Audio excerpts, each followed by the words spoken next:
So, the Wood Elves got a whole bunch of new units in the Twisted and Twilight DLC, some pretty strong ones, by the looks of it, so we're going to test them out and see what they can really do. Zoats, Great Stag Knights and Bladesingers are all on the table. We're going to see what they can do against other units in the game, see how they perform, see who they can beat, just a few little control tests against the AI to gauge their performance. Are they OP? Do they suck? Let's find out. We're going to kick it off with Bladesingers, the new anti-infantry for the Wood Elves. So we're going to see how these ladies do, first of all, against the Homemasters. Although that's probably a terrible thing to call them in this test, so we'll sidestep that sexist joke for now. But in they come, charge bonus. These two units cost pretty much about the same. The Homemasters, Swordmasters, 50 more. Nice armor-piercing damage and anti-infantry bonus, magical attacks for the Bladesingers.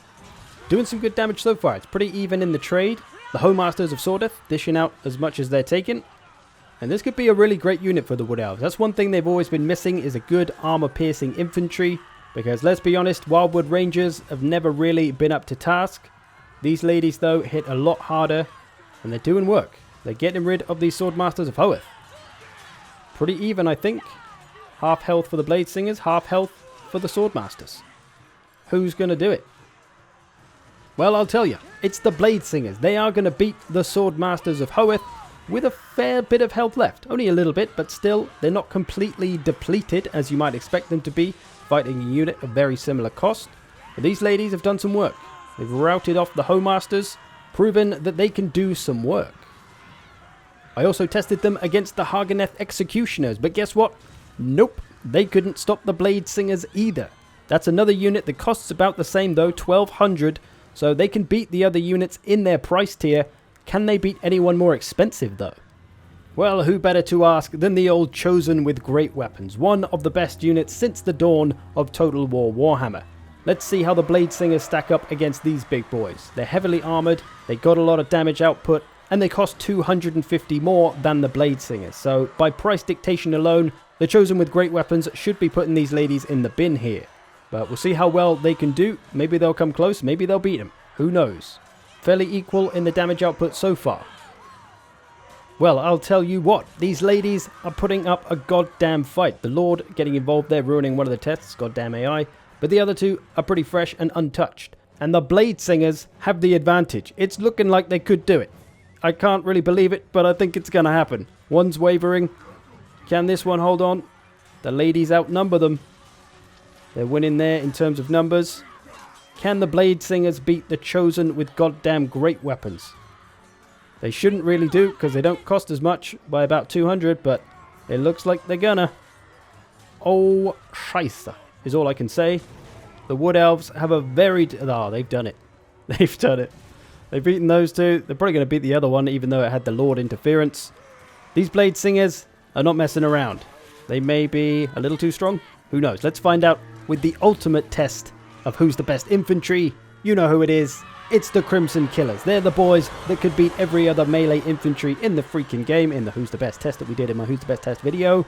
So surely the Bladesingers can't top the Crimson Killers. That would be a travesty to my green boys. But some fair old damage being poured out by both sides already. Spellsingers losing it though. Looks like they've taken more damage than the Crimson Killers have, although fairly even on this fight. The Crimson Killers cost about 350 more, so they definitely should be winning this fight. If we advance onwards, we can see the Bladesingers starting to fall. There we go. One of them's broken. That's with a bit of Lord interference, though. The other one gone as well. And the last one going home too. So, thankfully, they can't beat the Crimson Killers, but otherwise, a very strong performance, managing to beat the more expensive Chosen with Great Weapons, as well as the two other units that cost the same, pretty much. So, goddamn. The Bladesingers are in town. Alright then, what about the Great Stag Knights? The new cavalry for the Wood Elves. Big, hard-hitting cavalry. How do they perform? Well, I'm going to test them in their situation where they're going to be best, which is as anti-infantry cavalry. So charging into infantry, let's see how much damage they can do to good old great swords. Nice animation, flicking their antlers up, sending great swords a-flying, which is actually probably going to hurt them in a way, because that's men away from them that they can't hurt. Damage though, nearly down to half health already. Great swords, these ones on their way to half health. Big armor piercing damage. One of them's wavering from one charge already. Gonna pull them back. Going to cycle charge them, so I'm going to see how many charges it takes to get rid of these greatswords. One charge wasn't enough to do it. Nearly got rid of one, but got them down to half health, pretty much all of them from these charges. Going to bring the charges back in, although these aren't going to be great because the men are very scattered now, but we'll see what we can do anyway. 2 charges, I reckon, should be enough to get rid of these greatswords. That one wavering again. This one not looking so hot. Going downtown maybe. One's broken, even with the support of the Lord there. They've broken already. This one's wavering. 2 charges. 2 charges for great stag knights to get rid of great swords. That's pretty beefy. As a comparison, I wanted to see how many charges it took demigryph knights to get rid of great swords as well. And as it turns out, it also took 2 charges to get rid of great swords using demigryph knights. So they put up similar performance to demigryphs. I think they maybe didn't take as much damage though, which is surprising considering that the great stags don't have as much armor or melee defense as the demigryphs. But still, nice to see that they put up similar performance to the demigryphs. Although the demigryphs are a little bit cheaper, seems like the stags got it done a little bit more effectively. But how about someone a little bit tougher? The Chosen with great weapons again. Let's see how many charges it takes for the great stag knights to get rid of Chosen great weapons. Coming in, hitting hard. They've got a bit more armor than great swords do, so they should survive a little bit better. They've been heavily scattered though. Probably nearly a third of their health nearly on this initial charge. So really strong charging attack. Their armor piercing bonus with their massive charge bonus, the stags, really adds up. And it allows them to do a lot of damage. Unfortunately, they couldn't get rid of them in 2 charges. It took a 3rd charge, but still, that's pretty damn good to get rid of very expensive Chosen with great weapons. They have taken a fair bit of damage though, but of course they could get some healing, or ideally they'd want to be attacking these. If they could get some hammer and anvil, attack them in the back, that's where these are really going to be powerful. Hammer and anvil with great stag knights, it's game over for everybody. So that could be pretty dangerous.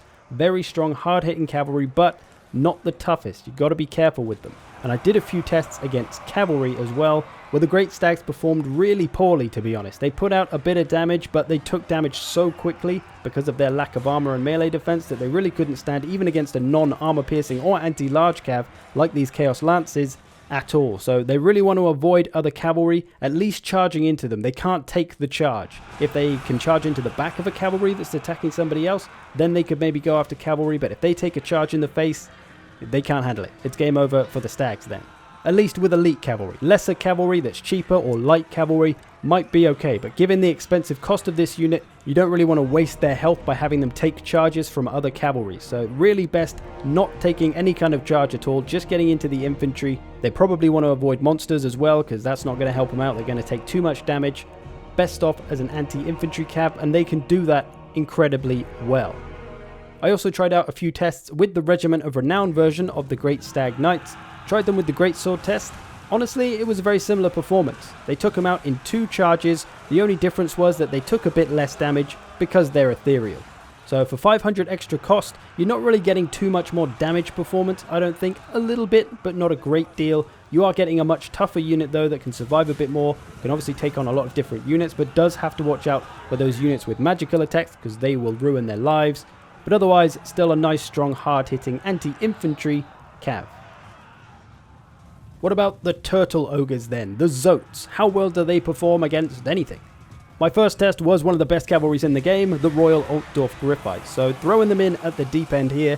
Overall, Zoats kind of function like Dragon Ogres. They're anti-large, they're armor-piercing, but they do come with 2 spells, which they've cast on themselves already.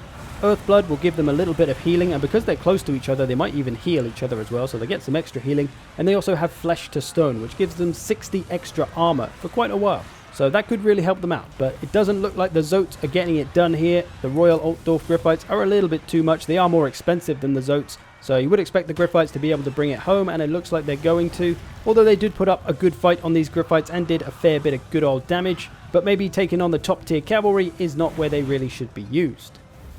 I tried them out against Grail Knights, who are a very strong cavalry also, but cost a little bit less than the Zoats, but they did pretty well there. They took the Grail Knights out pretty comfortably, still had about half health left. They fared pretty well against the Grail Knights, also against the Companions. They managed to take them out. Of course, Zoats have magical attacks. Companions rely on a physical resistance to be so tough, but that doesn't mean anything when there's magical attacks, so they did pretty well at taking out the Companions, another one of the best cavs in the game.